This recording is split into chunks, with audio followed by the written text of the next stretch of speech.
if you will forgive me and allow me to begin on a lighter note, I have good news and I have bad news.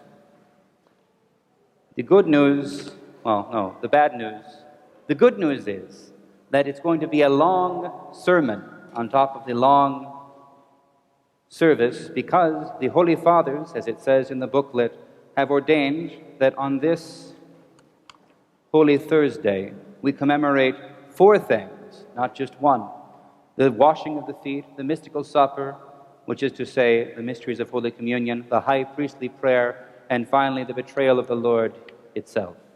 That's the good news. You should get to hear a lot. The bad news is I'm not going to preach on any of that. I'll be very brief. I'm supposed to laugh.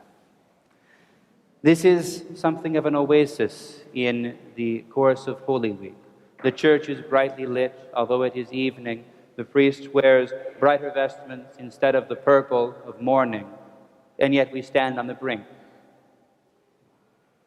But this oasis is established for us by the Lord, who offers to us today, as we begin to prepare for tomorrow's liturgy, not only Holy Communion, but the celebration of the institution of the Eucharist, of the sacred mysteries.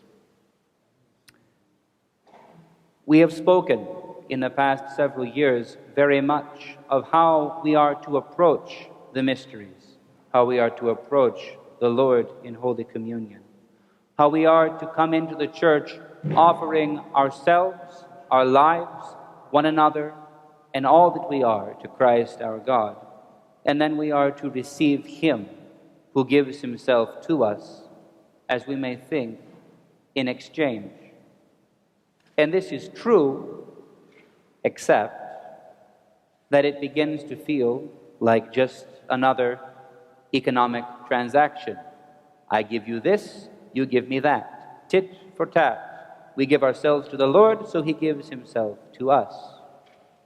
And if we think in this way, we are in error. And the summation of everything that we observe tonight is that this is the Lord's first action. He does not ask us to come to meet Him. He comes to meet us. Everything about this week celebrates, marvels, bows down in terror and wonder at this truth. God, from whom we ran away, from whom we run away every time we sin, has pursued us. He offers Himself to us. He loves us. He meets us where we are. And therefore, every time we come into the church ourselves, we are not initiating this relationship. We are responding to absolute, unutterable, perfect love. As we prepare ourselves for tomorrow morning and for the remainder of the week, as we prepare to receive the Lord in Holy Communion, as we offer our lives to Him, let us remember, we love Him because He first loved us.